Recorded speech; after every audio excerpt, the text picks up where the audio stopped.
Russia, Syria, and الزمان. There are many ways in which we can approach the subject of the Zionist attack on Syria. In my last lecture, I attempted to examine the validity of the view that a jihad is being waged in Syria.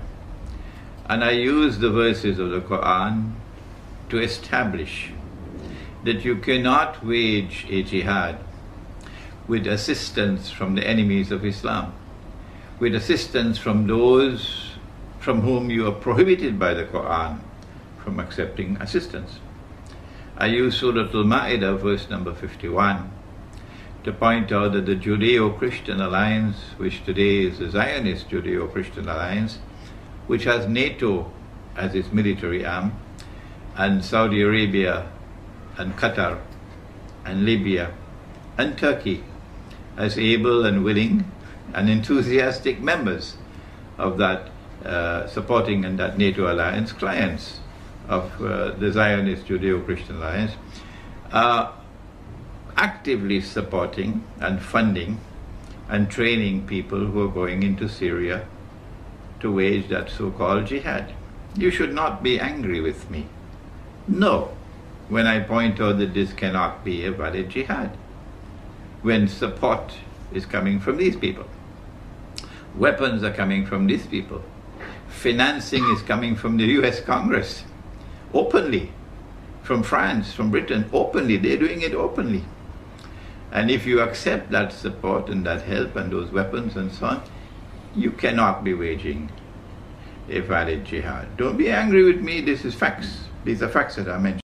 But then there are those who say we are not at all in any way connected with these Zionists, Saudi Zionists and Qatar Zionists and Libyan Zionists and Turkey's NATO ally, Turkey the NATO ally.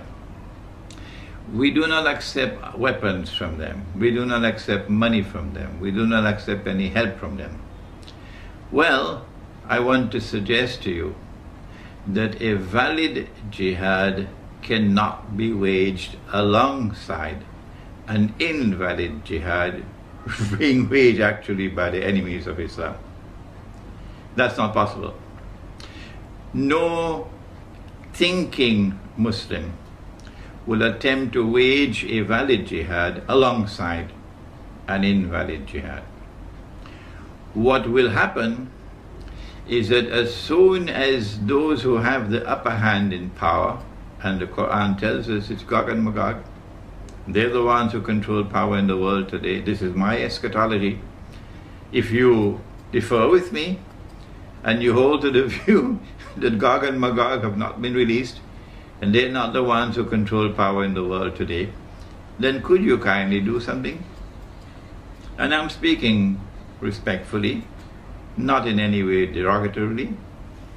Would you kindly at least show some integrity by going and searching for the barrier built by Zulkarnain, which is built of iron and blocks of iron coated with copper, and which should still be standing somewhere in the world today, high up in the sky, between mountains, if Gog and Magog have not been released. Don't come with this frivolous nonsense. And I make no excuse for that language. That the barrier is somewhere underneath the earth. That's Disneyland. Eschatology.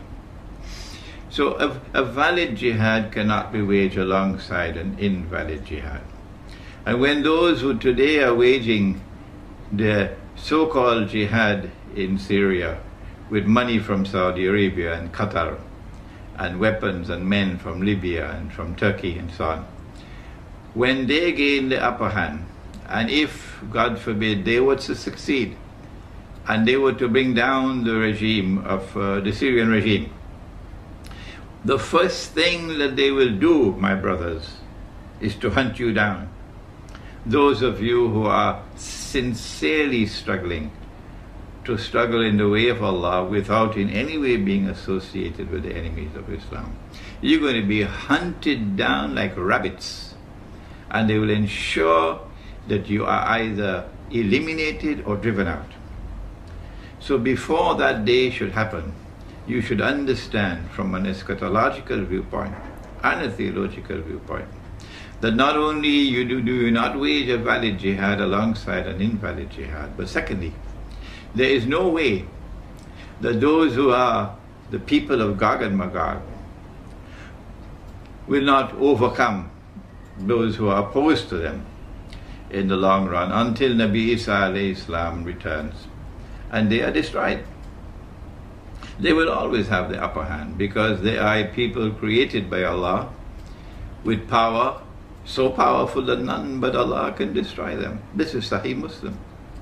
And so for your own sake, I urge you not to seek to wage any valid jihad alongside any invalid jihad anywhere on the face of the earth. And protect yourselves, for tomorrow they're going to come after you like rabbits. Israel wants to rule the world. And the recent Israeli apology to Turkey sends a message, which I mentioned in my last lecture, that they are now ready to provoke what will eventually become the Third World War, or what will eventually become what Nabi Muhammad ﷺ described as the Malhama. There will be Malahim ending with the Malhama al-Kubra. I said that it is likely to be a Turkish attack on Syria. NATO therefore attacking Syria because Turkey is a NATO member. And what they're doing is actually baiting Russia. There are other aspects to the analysis. They wanted to install a militantly Islamic regime in Syria, a Salafi regime in Syria that would spit blood and fire against Israel in such a way that Israel can use CNN and Al Jazeera to portray to the world that Israel is now in mortal danger, and therefore get casus bellum, a justification for waging the big wars against the Arabs that have been pre-planned. But you know about this analysis of mine. So in addition to that, what they're doing is baiting Russia. And today, if I may be able to do so, and if my words can reach to Moscow, today we from the world of Islam, about whom the Prophet ﷺ has said to us that we will make an alliance with Rome, we send a message to Rome. They're probably going to bait Russia with an attempt to slaughter the Christians of Syria. In the same way that one Sheikh, an elderly 84-year-old man, was shamefully assassinated with some 49 other people in a masjid while giving a khutbah. Shamefully on you, shamefully.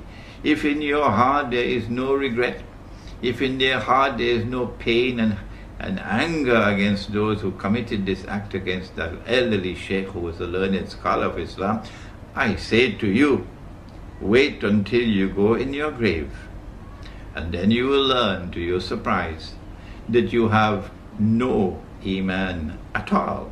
None. Not even the weakest of all. Because if you had even the weakest amount of Iman, you would detest it in your heart. And so attacks on the Christians of Syria we can expect it. Who are these Christians? We know that there are two kinds of Christians in the world. There was Rome, and when Allah sent down the verse of the Quran, Ghulibatir Rome, He was referring to Constantinople, to the Byzantine Eastern Christian Empire. But then, I think it may have been about 100 years or so after the Quran came down, that there was a split, a schism, and part of that empire, part of that Christian world broke away and went and formed their headquarters in the Italian city of Rome, from where Rome had emerged in the first place to move to Constantinople. And then came the Roman Catholic Church. And so you have Western Christians and Eastern Christians. It is the Eastern Christians that Allah is referring to, the ones who remain in Constantinople, when he spoke about Rome. And Nabi Muhammad ﷺ said that we will make an alliance with Rome. These are the people, and I know that our Turkish brothers and sisters are becoming increasingly angry with me when I point out that the Ottoman Empire was consistently at war with Rome, particularly with Russia.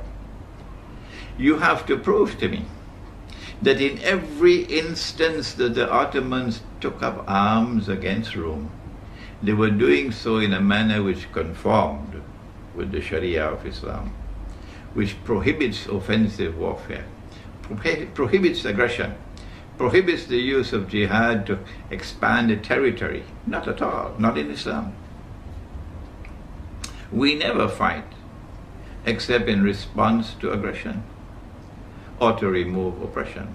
We never fight unless it be in response to aggression or to remove oppression. And there's a methodology for the removal of oppression, but we don't have the time to discuss that today. And so Rome is Russia today.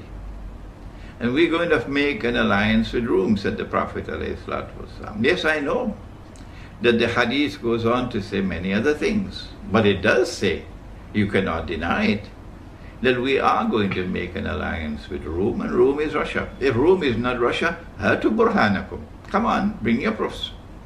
And let us argue the question in a very civilized way, in a scholarly way. Rome is in the Quran, and therefore it is from the Quran that we must first derive our definition of Rome. And Rome in the Quran is Constantinople, and Constantinople has moved to Russia.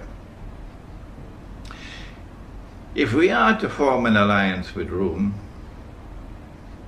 then it is with the Eastern European Christians that we're talking about. And the Christians in Syria belong to Rome, not to the Roman Catholic Church. Most of them belong to Rome. There may be some who have their alliance with the Roman Catholic Church, but they are, I believe, in a minority. And so if these Christians are attacked and slaughtered in Syria, it will provoke a response from Russia. This can be one of the ways, one of the sinister and shameful ways that Russia can be baited. The other way, of course, is for a full-scale launch, a full-scale Turkish attack launched on Syria. And then when Turkey launches an attack on Syria, because Syria and Iran have a defense treaty, Iran will now be also part of the war, and Iran will attack Turkey. And it will only be a matter of time, I believe, will Russia will be drawn into the war. And so today, we want to send a message from Islamic eschatology to Russia, and to remind Russia that the Bolshevik Revolution did not happen by accident. No. It was part and parcel of a diabolical planning that was meant to stab Russia in the back, and you know what I'm talking about. On the eve of the First World War, they planned for you.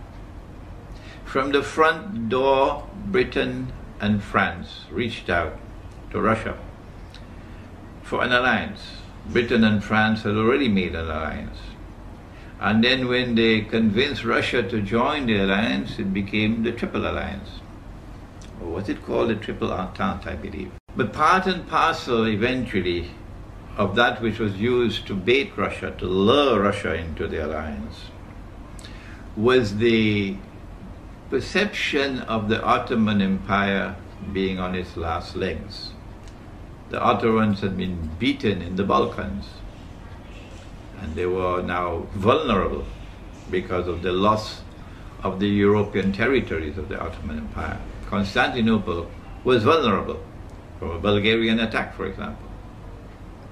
And because of that perception of weakness on the part of the Ottoman Empire, the sick man of Europe, they called it, they felt that Ottoman Empire was ripe for the plucking.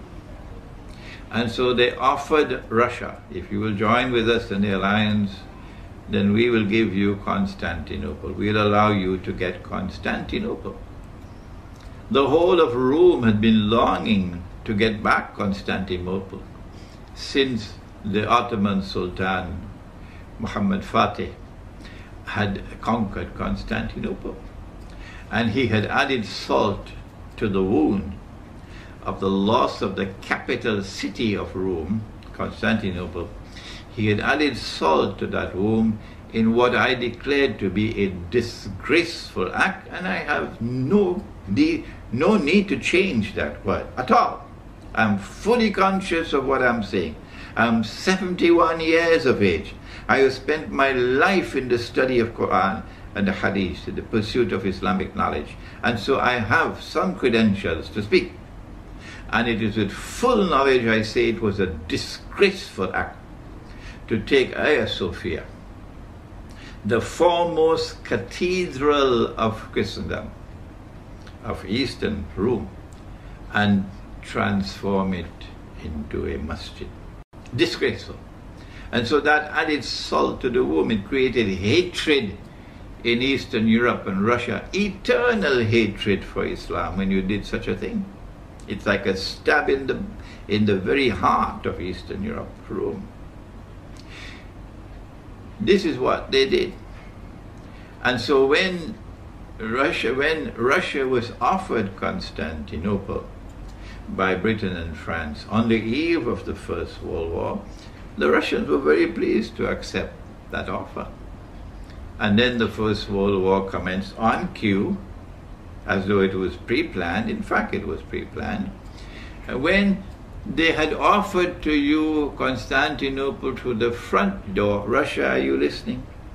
Guess what they did through the back door? These people who are duplicitous in their conduct, who are deceptive, who speak with forked tongues. And Russia, remember that Israel has a PhD in deception. And Israel is going to act in precisely the same way that Britain and France acted. What they did was to attack Russia from the back door when the Russian troops were very close to Constantinople. And then, in order to prevent Russia from taking Constantinople, which they had offered you through the front door, what they did was to plan and to execute the Bolshevik Revolution the way that they planned and executed 9/11. There is research to be done, but I guess the Russians already know what I'm talking about. Eastern Europe knows already what I'm talking about. The connection, for example, between Wall Street and the Bolshevik Revolution.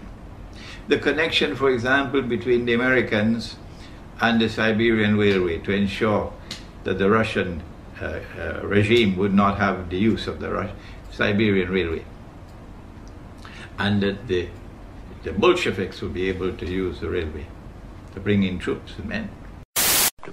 So the Bolshevik Revolution took place at the time when it did, I believe in October 1917, in order to prevent Russia, Rome, from getting Constantinople. This was their duplicitous conduct.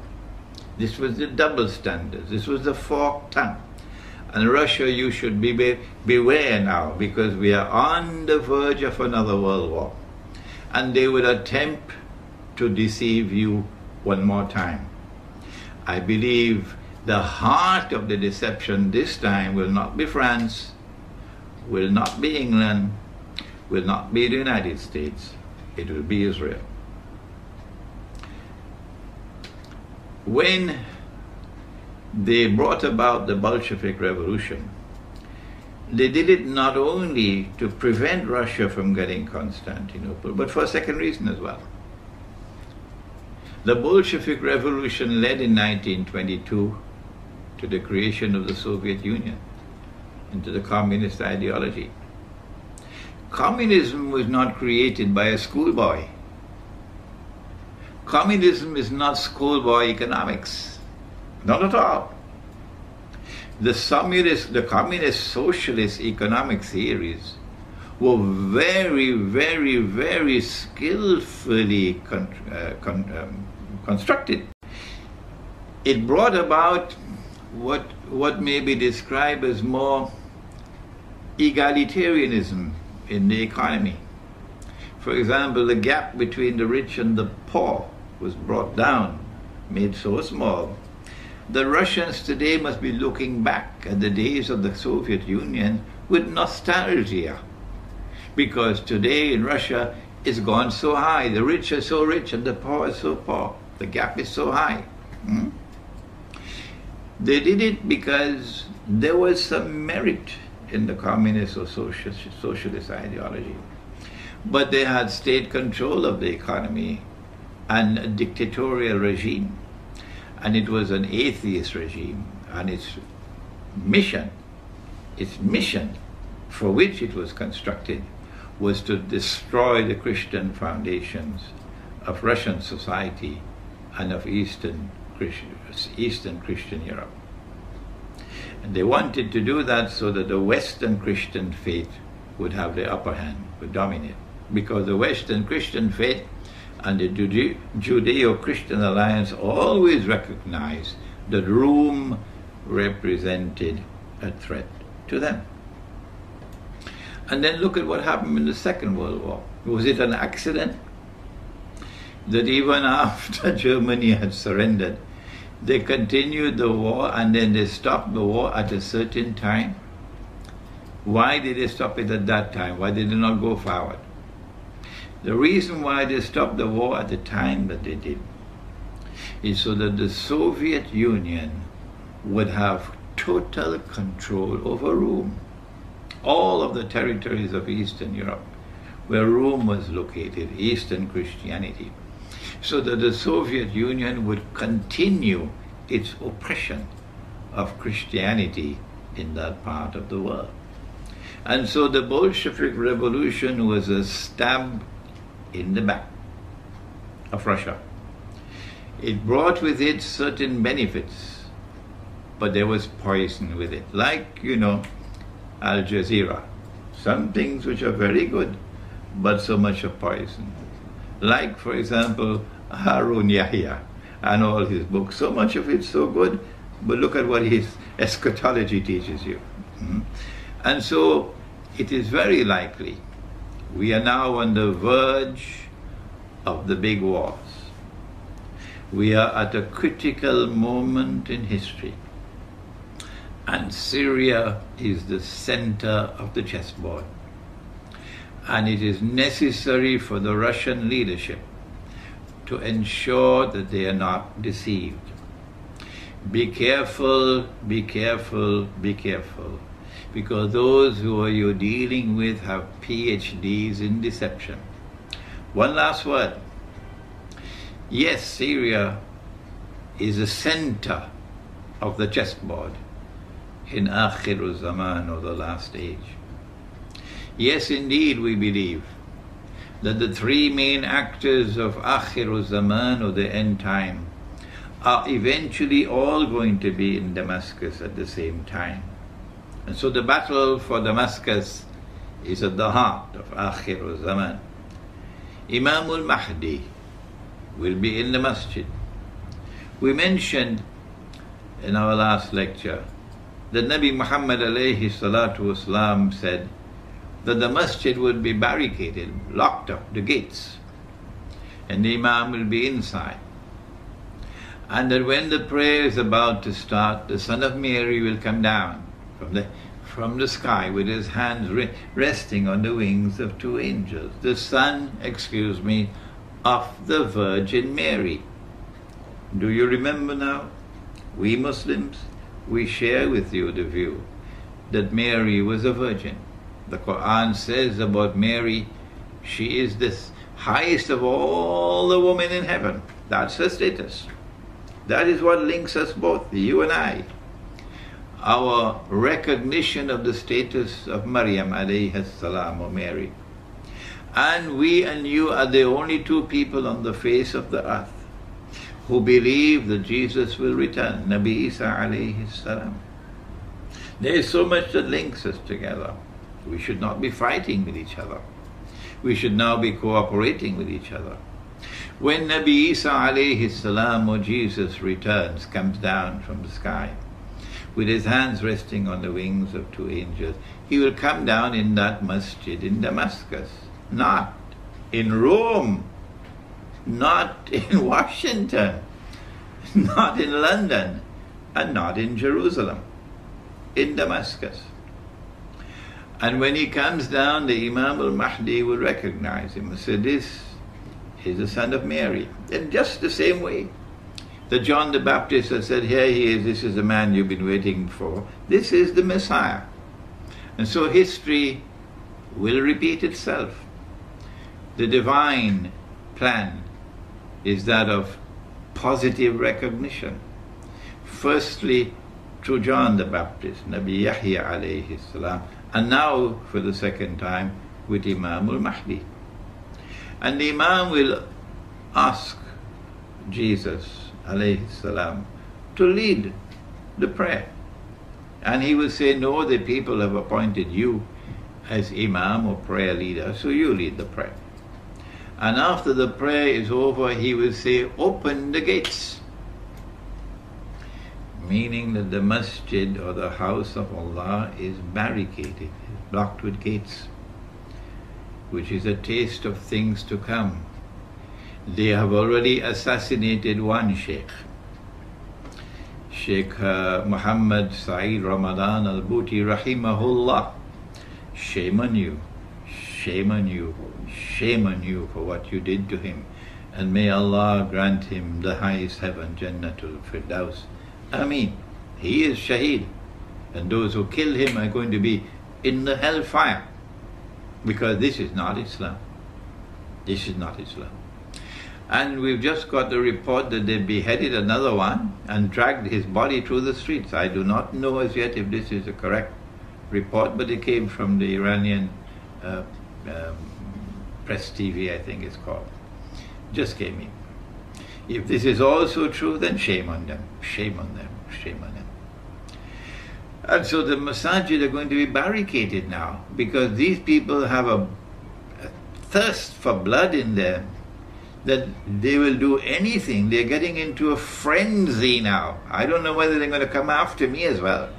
They're getting into a frenzy. Their blood is boiling. They cannot accept anything else except victory. That we have to bring down the Syrian regime. So you're dealing with the people who have gone mad. When Nabi Isa alayhi salam returns, these two are going to be in the masjid. Two main actors of Akhir Zaman, and the third one will be outside, namely the Antichrist. Every Eastern European Christian knows about the Antichrist, Dajjal, the false Messiah. And so all three actors of Akhir Zaman, three main actors of Akhir Zaman, individuals that is, Gog and Magog groups, these are three main actors of Akhir Zaman, are all going to be in the same place, in Damascus. And so the struggle for Damascus is intricately linked with Akhir Zaman, the end time. And Russia has to be very careful.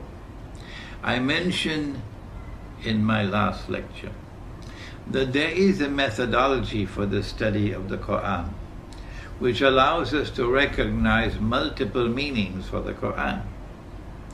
That an event took place and the Quran referred to that event, but that does not restrict it to that particular moment in space and time.